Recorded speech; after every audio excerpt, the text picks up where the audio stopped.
आज के दिन मैं अपना प्रवचन शंकराचार्य के एक श्लोक से प्रारंभ कर रहा हूं। हमारे इतिहास में शंकराचार्य जैसा सन्यासी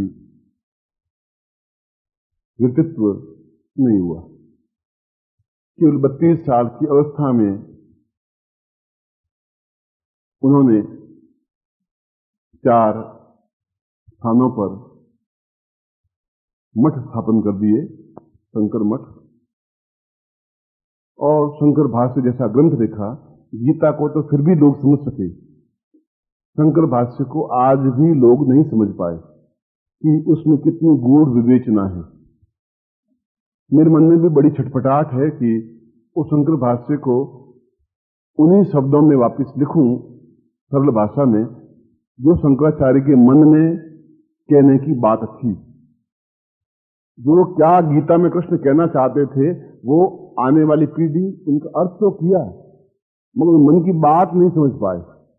अर्थ एक अलग चीज है, वह क्या कहना चाहता है वह एक अलग चीज है। मन के भावों को व्यक्त करना शब्द कभी कभी नहीं कर सकते। जब राम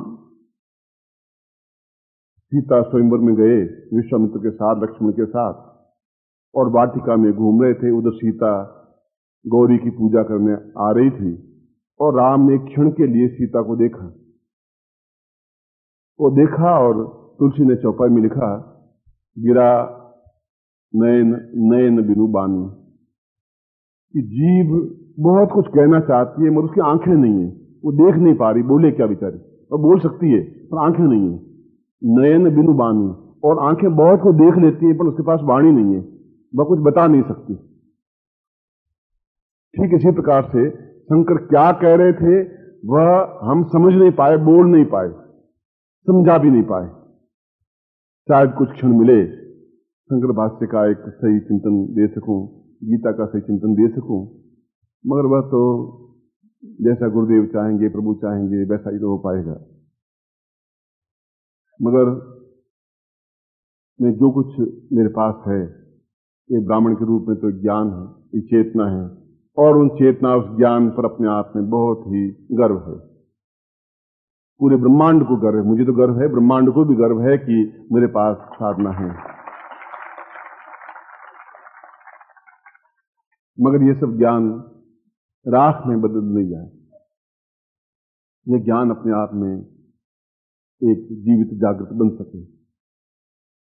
इसलिए शंकराचार्य 32 साल की अवस्था में मृत्यु को प्राप्त हो गए। 32 साल को तो उम्र ही नहीं होती, और 32 साल में उन्होंने जितनी तनाव तकलीफ झेली, और उनकी मृत्यु हुई उनके शिष्य के द्वारा। शिष्य ने उनको कांच घोट करके पिला दिया, और केदारनाथ के पास उनकी मृत्यु हो गई। और उसके बाद अंतिम समय में शंकराचार्य ने कहा कि शिष्य शब्द अपने आप में सबसे तुच्छ और घटिया शब्द बन गया है, कि अगर शिष्य ही गुरु को मार दे,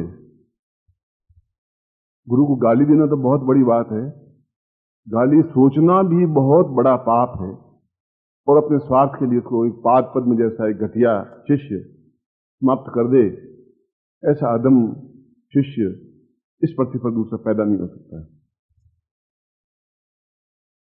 और उसके ये शब्द, शंकराचार्य की जो पीड़ा थी, ये शिष्य शब्द अपने आप में गाली बन गया है। मैं उस शंकराचार्य के शब्द को सुधारना चाहता हूं। मैं बताना चाहता हूं शिष्य अपने आप में बड़प्पन का शब्द है, उच्चता का शब्द है। शिष्य घटिया नहीं है।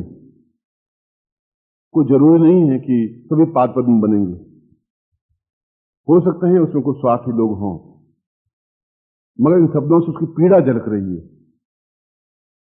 मैं भी केवल उस शंकराचार्य को स्मरण करता हुआ कि वह जो पीड़ा लेकर के चले गए, जो वेदना लेकर के चले गए, शायद 10 साल जीवित रहते तो और 2-4 शंकर भाष्य जैसे उच्च कोटि ग्रंथ लिखे जा सकते थे। उनके ओठों पर ये शब्द नहीं आते कि शिष्य शब्द घटिया अदम शब्द है। मगर ये 5000 वर्ष तक शिष्य शब्द अपने आप में अधम घटिया शब्द रहा, और मैं अपने जीवन में उस शब्द को सुधारना चाहता हूं कि शिष्य जैसा उच्च कोटि का कोई शब्द नहीं है, वो अपने आप में हृदय का एक बीज है, रक्त है। ऐसा ही प्यार आप समझे चाहिए। आप सोचिए, जब आपका अगर स्पर्श मेरे शरीर से हो जाता है, तो इसलिए नहीं कि मैं कोई महान व्यक्ति हूं, मैं तो बहुत ही सामान्य व्यक्ति हूं, मगर गोविंद पादाचार्य ने शंकराचार्य की मृत्यु के बाद कहा कि वे लोग धन्य हैं जिन्होंने अपने जीवन में शंकराचार्य के चरणों को स्पर्श किया था, केवल स्पर्श किया था।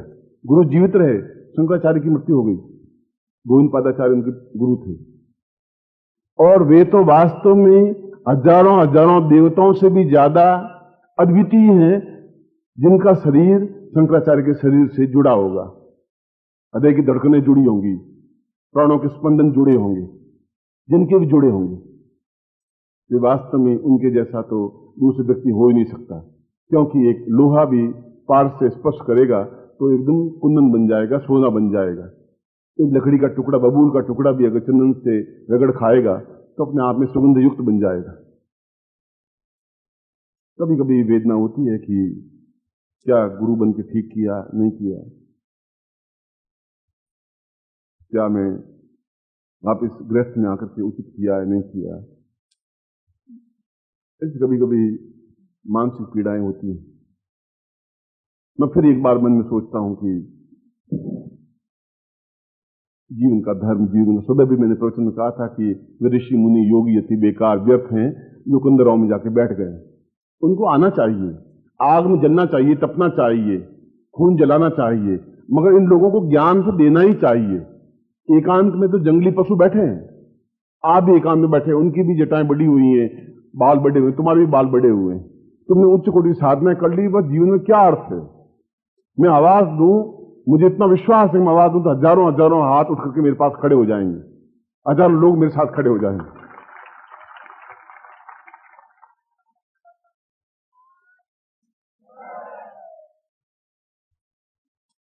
क्योंकि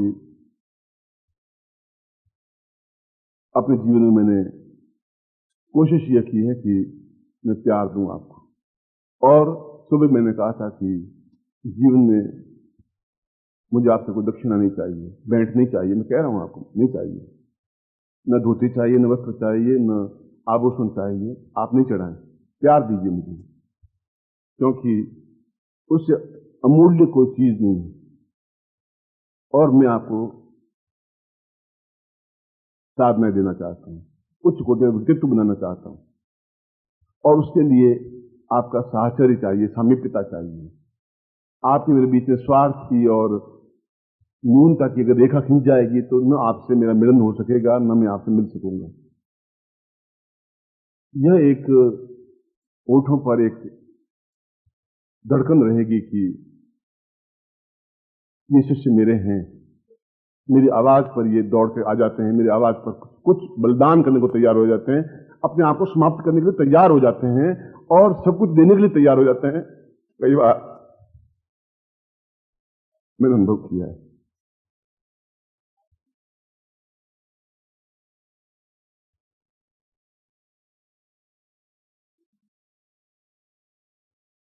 यह तो एक प्रासंगिक बात हो गई। मैं शंकराचार्य के श्लोक से अपना प्रवचन प्रारंभ कर रहा हूं। शंकराचार्य शब्द आया तो ये शब्द भी मेरे साथ जुड़े, क्योंकि उनसे मिलना होता है सिद्धाश्रम में। उनकी मन की पीड़ा को मैं देखता हूं। मैंने कहा, आप यहां वापस ग्रंथ लिखिए, आप अथाह शिव स्वरूप हैं आप, मगर जो कांटा चुभ गया उनके हृदय में वो निकल नहीं पा रहा है। हर बार चलते हैं फिर उनको कांटा खटक जाता है। जैसे आपने कुछ गाली बोली और आप चले गए, मैं चला गया, मगर 2 महीने बाद भी आपका नाम याद आते ही फिर एकदम से मन में कसक आएगी कि मुझे गाली क्यों दी, क्या हुआ, प्यार क्यों नहीं दिया। और देते हैं, नहीं मिलते हैं, नहीं मिल सकते, 2-2 महीने, 3-3 महीने, 4-4 महीने मना करने के बाद नहीं मिलते हैं, मगर उनकी आंख में, उनके हृदय में कुछ भी अंतर नहीं आता। ये आपकी मजबूरी, आप नहीं मिल पाते। कभी मेरी आज्ञा होती है, आप नहीं मिल पाते। कभी आर्थिक समस्या होती है, नहीं मिल पाते। ऐसा होता है आपके जीवन में, मैं समझता हूं। इसका मतलब ये नहीं कि हमारे पांव ठिठक जाएं, हमारे हाथ रुक जाएं, क्योंकि आपका जन्म एक गुरु के लिए हुआ है और मेरा जन्म आपको उस गुरु रूप से भी ऊंचा उठाने के लिए हुआ है। यह मेरे जीवन का कर्तव्य है। ऐसा होगा, ऐसी इच्छा है, क्योंकि आपके मेरे बीच में समय का अंतराल नहीं आना चाहिए। समय बीच में खड़ा नहीं हो। अगर समय बीच में खड़ा हुआ, काल बीच में खड़ा हो जाए, तो उसको धक्के मार के भी हम एक दूसरे से मिल सकते हैं। काल हमारा कुछ बिगाड़ नहीं सकता, समय हमारा कुछ बिगाड़ नहीं सकता। एक मन में कर्तव्य निष्ठा हो, एक दृढ़ निष्ठा हो, संकल्प मस्तु हो, तो ऐसा होगा। शायद अगली बार ऐसा हो। अब आगे तो समय जाने, मगर ऐसा करेंगे अपन। मैं वापिस शंकराचार्य, जब समुद्र में लहर उठती है तो लहर के साथ 20 लहरें और उठ जाती हैं। बोलने कुछ और जाता हूं, 19 लहरें मेरे बीच में आ जाती हैं। वो बातचीत शुरू हो जाती है और मूल प्रसंग रह जाता है। और समय हमारे पास केवल 5-6 घंटे ही बाकी बचे हैं, और वह भी उस क्षण विशेष से बंधे हुए, क्योंकि शाम को एक और प्रयोग करवाना है मुझे। वह भी समय से आबद्ध है, और रात्रि को लक्ष्मी पूजन होगा, वह भी समय से आबद्ध है, क्योंकि समय की अपने आप में बहुत महत्ता है। समय पर किया गया कार्य ही सफलता युक्त हो सकता है। एक तरफ समय है, एक तरफ आप हैं, एक तरफ उठते हुए ज्वार हैं, समुद्र की लहरें हैं, तूफान है। बोलना चाहता हूं 1 सेकंड के लिए, और फिर 19 बातें और शंकराचार्य की आ गई। शंकराचार्य की जीवन की व्यथा आ गई। कल रात्रि को भी साथ में गया तो उनकी व्यथा को मैं देख रहा था। इतने वर्षों के बाद भी उनके मन में एक व्यथा थी। मैंने उनको कहा कि आपने जो शब्द शिष्य के लिए कहे, मैं उसको पलट करके वापस दिखा देना चाहता हूं। आपको भी शिष्य अपने आप में सब कुछ न्योछावर कर देने के लिए यही बना है, उसी को शिष्य कहते हैं। ऐसा बना के दिखा दूंगा।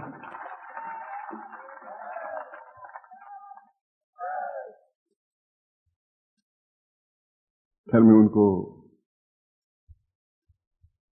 आश्वस्त तो किया है, आश्वस्त किया है। उनको कहा है कि ऐसे नहीं है, आपके जमाने में होंगी, इस जमाने में भी है। नहीं कह रहा हूं इस जमाने में जहर नहीं है, इस जमाने में जहर है, मगर इस जमाने में अमृत भी है।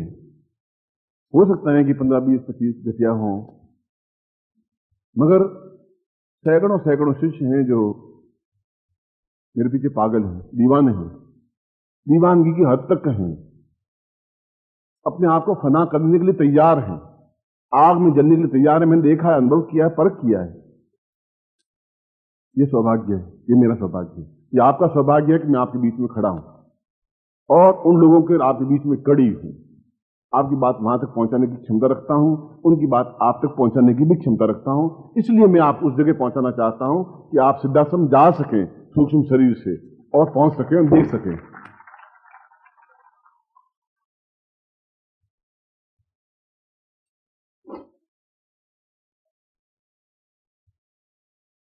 साफल्य रूपम भवतम श्रियम वै ज्ञातम सदाम पूर्णमदैव तुल्यम दीर्घोवताम स्थूलतमेव रूपम सिद्धिर्मदाम वै गुरु वै शब्दम। शंकराचार्य ने इस श्लोक में बहुत एक उच्च कोटि की बात, अच्छी बात कही है, समझने की जरूरत है। उसने कहा कि गुरु और सिद्धि या साफल्य सिद्धि, सिद्धि और सफलता युक्त सिद्धि दो अलग अलग चीजें नहीं है। जहां गुरु है वहां सिद्धि में सफलता है, जहां सिद्धि में सफलता है वहां गुरु है। दोनों में अंतर नहीं किया जा सकता। अंतर तब होता है जब गुरु शिष्य के बीच में अंतर होता है, और यदि अंतर है तो शंकराचार्य कहते हैं कि गुरु का धर्म है, गुरु का कर्तव्य है कि उस अंतर को मिटाए, कि शिष्य को ज्ञात नहीं है कि अंतर है या नहीं, और है तो कैसे मिट सकता है। उसने गुरु पर एक चीज डाली, गुरु को भी एक लकीर में बांधने की कोशिश की है, केवल शिष्यों पर ही भार नहीं डाला है। यह कहा है कि गुरु का धर्म है यदि वह न्यूनता बरतता है, और आज के युग में आप में साधना में न्यूनता संभव है।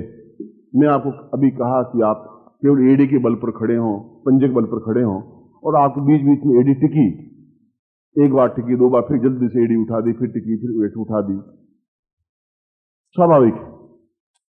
अब ये आपकी न्यूनता है, क्योंकि साधना में जरूरी एक पंजे के बल पर ही खड़ा हो, तो पंजा ही फिर ऊंचा उठ सकेगा। पूरा पैर उठने में तो बहुत टाइम लगेगा, मगर एकदम से एडी बीच में टिकी जाती। अब ये न्यूनता रही, इस न्यूनता को मैं समझ रहा हूं, आप मुझे कहें या नहीं कहें। शंकराचार्य कहते हैं कि शिष्य की गलती नहीं है, क्योंकि वह तो एक हाड़ मांस का अभितत्व है, उसमें प्राण तत्व तो अभी तक नहीं आ पाया है, आ भी नहीं पाएगा एकदम। उसमें सफलता देना गुरु का धर्म कर्तव्य है कि अंतिम क्षण तक शिष्य को उसको सफलता प्रदान करे, गुरु करे, वह नहीं कहे तो भी करे, थप्पड़ मार के भी उनको सफलता दिलाए, प्यार करके भी सफलता दिलाए, मगर शिष्य को सफलता दिलाए। यह गुरु का धर्म है, यह गुरु का कर्तव्य है।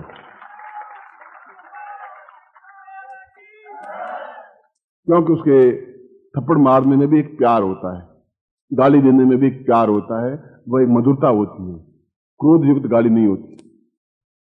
कभी ने कहा है गुरु कुमार शिष्य कुंभ है, गडी गडी काटे खोट, भीतर भीतर सहज के बाहर बाहर चोट। एक छोटी सी सुराई सी होती है, उसको बाहर से चोट पहुंचाता रहता है कुम्हार, अंदर हाथ लगाए रखता है और धीरे धीरे उसको गढ़ा बना देता है।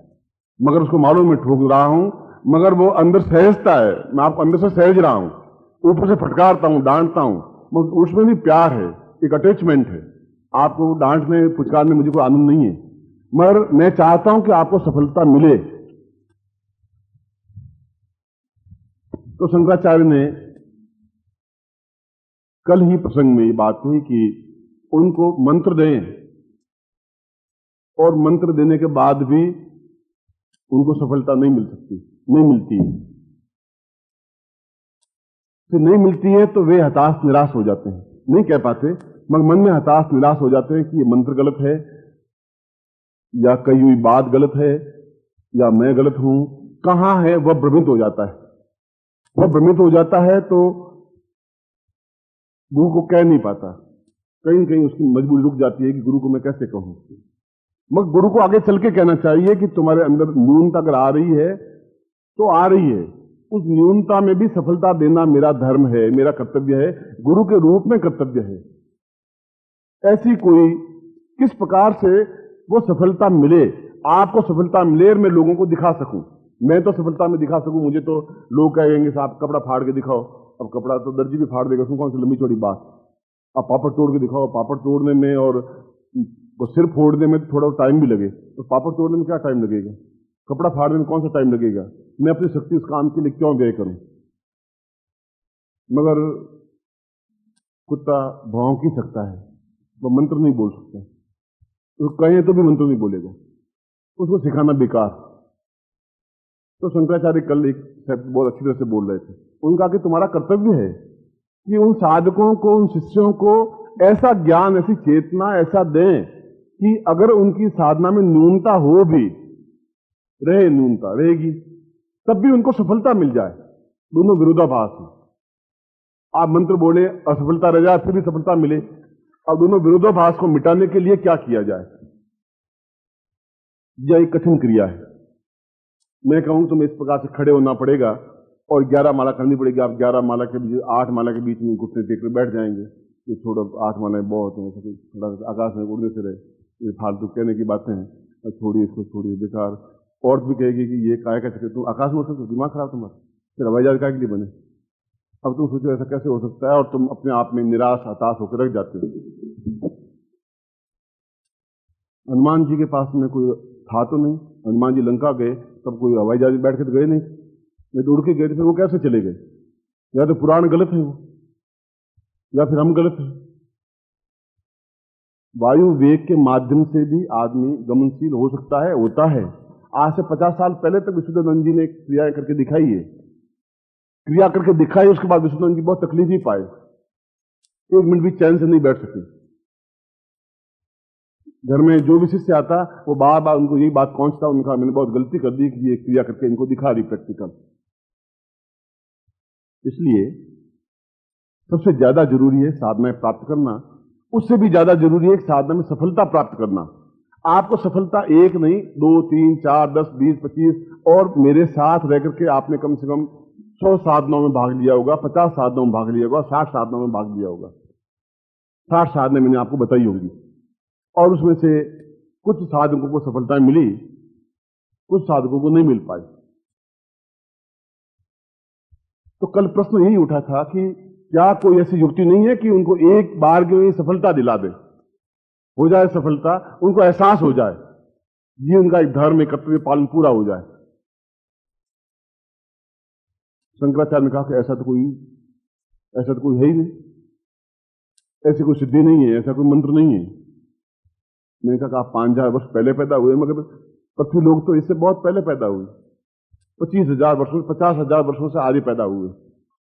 ये मंत्र जरूर है, मैं आपकी बात को काट नहीं रहा हूं, मगर साधना में सफलता मिले ऐसा मंत्र भी है कि अगर शिष्य में या व्यक्ति में न्यूनता रहे, न्यूनता होते हुए भी पूर्ण बन जाए, ऐसी साधना भी है जिसे सफलता मिल सके उनको पूर्णता के साथ में। इन 2 दिनों में मैंने आपको 4-5 उच्च कोटि की साधनाएं दी और आपने बहुत गहराई के साथ प्राप्त की, और मुझे विश्वास है आप इसमें से काम करेंगे। हो सकता है कि क्लास में 50 लड़के बैठे हों, 20 पास हों, 30 फेल हो जाएं, मगर फेल होना उस अध्यापक की भी गलती है, शिष्य की तो गलती है ही, लड़के की तो गलती है ही। इसलिए कल जब उस चिंतन में बैठा हुआ था तो यही प्रश्न विश्वामित्र के सामने भी उठा था, और विश्वामित्र ने कहा कि मेरा एक भी शिष्य साधना में असफलता प्राप्त नहीं कर सकता, क्योंकि मैं ब्रह्मांड की रश्मियों से उस मंत्र को खींच के इकट्ठा कर दूंगा कि मंत्र किसी ऋषि ने नहीं बनाए। अगर ऋषि ने बनाए होते तो फिर वशिष्ठ उपनिषद होता, विश्वामित्र उपनिषद होता। उपनिषद तो लिखे, मंत्र तो ब्रह्मांड की रश्मियों से अपने आप में निर्मित हुए, और आज भी ब्रह्मांड के शब्दों के माध्यम से निर्मित होते हैं। तो विश्वामित्र ने उस मंत्र को प्राप्त किया जिस मंत्र के माध्यम से न्यूनता, कमी, अशुद्धता, असुचिता का मतलब पवित्रता की न्यूनता होते हुए भी उसको साधना में सफलता मिल जाए। और विश्वामित्र ने पहली बार उस मंत्र को उजागर किया। उस शिष्यों को कहा कि तुम जानबूझ के गलती करो मंत्र में और मैं तुम्हें सफलता देता हूं। शिष्यों का ऐसा कैसे हो सकता है? आपने मंत्र दिया, हमें वो मंत्र जाप करना है। उनका मैं तुम्हें ये एक्सपेरिमेंट करके दिखा देना चाहता हूं कि मैं वैज्ञानिक भी हूं, ऋषि हूं, योगी हूं, सन्यासी हूं, मगर मैं ये करना चाहता हूं। और उन्होंने उन शिष्यों को उस मंत्र के माध्यम से पूर्ण सफलता करके दिखा दी। ये मंत्र अपने आप में शिष्यों के लिए वरदान है कि उसको साधना में सफलता मिलती ही है। ये मंत्र ही अपने आप में अद्वितीय है, उच्च कोटि का है, पूरे जीवन को स्वर्णिम बनाने के योग्य है। मैं आपकी मजबूरी को समझ रहा हूं, 10 साल से समझ रहा हूं कि साधना करते हैं, कभी सफलता नहीं मिल पाती। मगर नहीं मिल पाती तो तुम्हारी गलती तो है ही, क्योंकि जहां श्रद्धा नहीं है, जहां समर्पण नहीं है, जहां आत्मनिवेदन नहीं है, वह न्यूनता है। मैं श्रद्धा समर्पण होते हुए भी कभी कभी सफलता नहीं मिल पाती, तो गुरु फिर उस रास्ते को दिखा दे। तो आपने देखा होगा कि पिछले साल भर में मैं बहुत तेजी के साथ में उन साधनाओं को देता जा रहा हूं जो साधनाएं नहीं दे रहा था, क्योंकि उसके बाद में कई प्रकार की और कठिनाइयां पैदा हो सकती हैं। शंकराचार्य के सामने पैदा हुई, विशुद्धानंद जी के सामने पैदा हुई, और इन लोगों के सामने उत्पन्न हुई। मगर फिर भी कल ही मैंने उनको बताया कि विश्वामित्र ने इस प्रकार के मंत्र की रचना की, ब्रह्मांड की रश्मियों के माध्यम से की, और उन्होंने कहा कि इस मंत्र के, इस साधना के माध्यम से पिछली जितने भी साधनाएं शिष्य ने की, उन साधनाओं में भी उस शिष्य को पूर्ण सफलता प्राप्त हो ही सकती है, उसमें असंभवता हो ही नहीं सकती। असंभव जैसा शब्द फिर जीवन में नहीं जुड़ सकता, ऐसा कहा शंकराचार्य ने। कहा कि ऐसी बात सही है, तो ध्यान लगाने के बाद बात थी। यह तो एक सिद्धाश्रम की बात हुई, मगर मैं इस दीपावली के, अब हमारे समय कम है, मैंने कहा कि महीने भर का शिविर कभी लगाएंगे, कभी आपके साथ महीने भर रहें, ऐसा कोई समय मुझे मिले, आपको मिले। अभी मैं 5 बजे, 5:30 बजे वापस आपके बीच में आऊंगा, और यह प्रयोग भी अगर नहीं दिया तो बाकी की सारी साधनाएं अपने आप में न्यून रह जाएंगी, समाप्त नहीं होंगी। ये साधनाएं गलत नहीं है, मगर शायद आप इतना कर, मैंने आपको उदाहरण दिया कि अभी आपने 2 मिनट पहले ही केवल मुश्किल से आप घड़ी देखें तो 120 सेकंड खड़ा किया आपको। 120 सेकंड में आपके 4 बार एडी टिक गई, घर में भी टिकेगी, और फिर साधना में सफलता मिलेगी नहीं तो फिर अब मंत्र मेरा झूठा हो जाएगा, आप कहेंगे हुआ ही कुछ नहीं। इसलिए साधना में पूर्ण सिद्धि प्राप्त हो उस प्रयोग को संपन्न करवाना भी एक जरूरी है।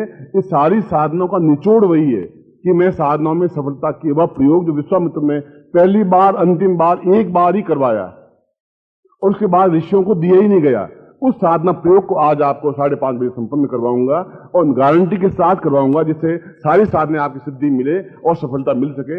ऐसा ही प्रयोग आपको संपन्न करवाऊंगा। 5:30 बजे के बाद में इन सारे अभी प्रयोग दिया, कल प्रयोग दिया, सुबह प्रयोग दिया, इन सारे प्रयोगों से बढ़ करके यह प्रयोग है कि इससे पहले भी जितने आपने प्रयोग किए उनमें भी आपको सफलता मिले। मैं अगली बार जब मिलूं तो आप मुझे बता सकेंगे, देखो गुरुदेव इसमें मुझे ये सफलता मिली, ये 4 सफलता मिली, 5 मिली, एक भी से खाली नहीं मिले मुझे कि गुरुजी मुझे सफलता ये इसमें नहीं मिल पाई। ऐसा मैं चाहता ही नहीं हूं। तो शिष्य को मैं दिव्य पुरुष बनाना चाहता हूं, शिष्य नहीं रखना चाहता हूं। मैं शंकराचार्य के समान ये नहीं कहता हूं निकृष्ट शिष्य है, शिष्य शब्द निकृष्ट है। मैं कहता हूं शिष्य जैसा उच्च कोटि का कोई शब्द ही नहीं है, अद्वितीय शब्द है। उसको सिद्धि पुरुष बनाना मेरा धर्म, मेरा कर्तव्य, मेरे जीवन का उद्देश्य और लक्ष्य है। और मैं इस विश्वामित्र के गोपनीय प्रयोग को भी आज संपन्न आपको करवाऊंगा ही, निश्चित रूप से करवाऊंगा 5:30 बजे। फिर रात्रि को हम 10 सवा 10 बजे उपस्थित होंगे और उसके बाद में मूर्त पर लक्ष्मी पूजन प्रयोग संपन्न करेंगे जिस उद्देश्य से आप आए। और लक्ष्मी पूजन के बाद में पूर्णाहुति होगी और पूर्णाहुति के बाद में मैं विदाई समारोह आपका करूंगा। ये रात्रि का कार्यक्रम। हमारे पास केवल 2 प्रयोग हैं। एक प्रयोग ये मैं नहीं करवा था, शाम को मैंने मना कर दिया था, और फिर भी ये बात याद आई तो मैंने कहा कि ये फिर खाली हाथ नहीं लौटें, फिर वापिस आए और 2, 3, 4, 5, 6, 10 साल से जुड़ने के बाद भी इनके मन में एक असंशय जैसा शब्द बने ही नहीं। मैं इनको कहता हूं तुम दिव्य पुरुष बनो, कैसे बनेंगे ये? इनकी न्यूनता रहेगी, इनकी घर की समस्याएं रहेंगी। इन समस्याओं को मिटाते हुए मैं इनको सिद्धि प्रदान करूं, चाहे महालक्ष्मी साधना हो, चाहे ऐश्वर्य लक्ष्मी साधना हो, चाहे महाकाल साधना हो, चाहे अभी की ये साधना हो, चाहे गुरु आदेश धारण दीक्षा साधना हो। इसलिए 5:30 बजे का जो प्रयोग है वो आपके सभी के लिए एक अद्वितीय प्रयोग है। इन सारे प्रयोगों का निचोड़ है, ये समझिए कि पूरे जीवन का निचोड़ है जो आपके लिए अत्यंत महत्वपूर्ण है। उसके बाद में आप भोजन करेंगे और फिर 10 बजे वापस एकत्र होंगे। फिर लक्ष्मी पूजन में आपको प्रयोग संपन्न करवाऊंगा और उसके बाद आप कहेंगे सारी रात आपके साथ बैठा रहूंगा, जैसा आप आज्ञा देंगे वैसा मैं करता रहूंगा। एक बार मैं आपको आदेश आशीर्वाद देता हुआ मैं आज्ञा देता हूं कि इस प्रयोग में आप सभी भाग लें, ये आपके लिए आवश्यक है। ऐसी आशीर्वाद देता हूं, कल्याण कामना करता हूं। आज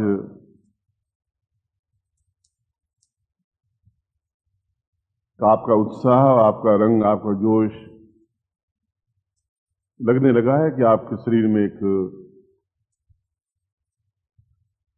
ताजगी है, एक चेतना है।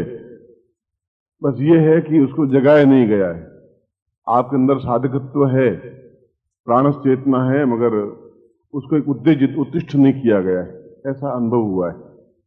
मगर आपके चेहरे को अगर आप देखें तो आए थे उस दिन और आज के चेहरे में आपके बहुत जमीन आसमान का अंतर है। एक प्रसन्नता, एक मुस्कुराहट है, एक छलछलाहट है। जैसा कि सायंकाल में थोड़ा सा भावुक हो गया था शंकराचार्य के शब्दों से और उसकी व्यथा से भी व्यथित होना स्वाभाविक था। मगर मेरे जीवन में ऐसी घटना कि कोई शिष्य कमजोर निकले या घटिया निकले,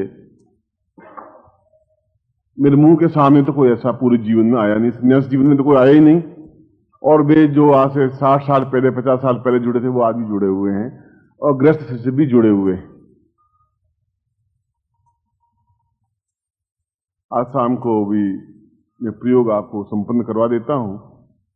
बोलना तो बहुत कुछ चाहता हूं, मगर पूरे भारतवर्ष में मतलब एक एक व्यक्ति ने एक एक प्रांत को संभाल रखा है साधना शिविरों के लिए। ऐसा लगने लगा है कि उनमें इतना जोश है, इतना उमंग है, इतनी जवानी है, इतनी चेतना है कि वह अपने आप में यही कहते हैं कि हमारे पास और कुछ काम करना नहीं है, हमें तो बस मतलब आप ये दीजिए कि हम 2 महीने में करेंगे क्या। अभी बीच में दिल्ली में भी अभी पिछली बार राजयोग दीक्षा दी थी और जीवन में पहली बार एक लोगों को एहसास हुआ था कि राजयोग दीक्षा मिली है। विवेकानंद ने राजयोग दीक्षा के बारे में वर्णन किया है, मगर मैं लकीर पीटने वाला व्यक्ति नहीं हूं। मैं विवेकानंद का प्रणाम करता हूं, मैं उनके प्रति विनीत भाव रखता हूं, मगर उनको सही ढंग से राजयोग दीक्षा प्राप्त हुई नहीं थी। सही ढंग से रामकृष्ण परमहंस अत्यंत उच्च कोटि के विद्वान थे, मगर उनको पूर्ण ढंग से कुंडली जागरण हुई नहीं थी। उनकी तो स्थिति यह थी कि वो शादी में कहीं गए रामकृष्ण परमहंस और किसी ने बोल दिया काली, काली बोलती बेहोश हो जाते थे और मूर्छा आ जाती थी और झाग निकलने लग जाते थे और काली काली चिल्लाने लग जाते थे। बड़ा एक संयम। ये नहीं है कि रामकृष्ण परमहंस जैसा संत नहीं मिल सकता, अगले 2 साल में भी ऐसा संत पैदा नहीं हुआ, मगर कुंडली जागरण अपने आप में एक अलग क्रिया है, उच्च कोटि की क्रिया है। सातों चक्र जागरण हो जाना जीवन का एक उच्च कोटि का पर्याय है, एक जीवन की श्रेष्ठता है। मैं पूरे ब्रह्मांड में घूमने वाला व्यक्ति एक 8 फुट की कार में कैद होकर के रह गया, ये मेरी कोई उन्नति नहीं हुई। सन्यासी कहते हैं कि आपकी उन्नति कहां से है? एक पर्वत से दूसरे पर्वत पर आप 1 सेकंड में चले जाते थे, अब आप कार में बैठ करके घूमते हैं, ये कौन सी आपकी विशेषता है? वो कार क्या काम आएगी मेरे साथ? न तो कार जाएगी और न ये मकान जाएगा, न ये घर जाएगा, न बाहर। ये जीवन है ही नहीं। ठीक है, इस जीवन में मुझे इसलिए रहना पड़ रहा है कि इसके साथ मेरे गृहस्थ जुड़े हुए, और तुम शिष्यों से और साधकों से और साधिकाओं से कुछ ऐसा जुड़ाव, कुछ ऐसा अपनत्व, कैसा ऐसा अटैचमेंट सा बन गया है। या तो मैं बहुत ज्यादा सेंसिटिव, भावुक हूं,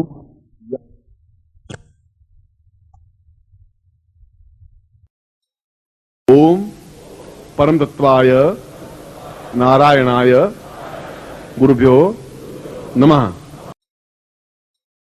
ओम ह्रीं मम प्राण देह रोम प्रतिरोम चैतन्य जाग्रय ह्रीं ओम नमः।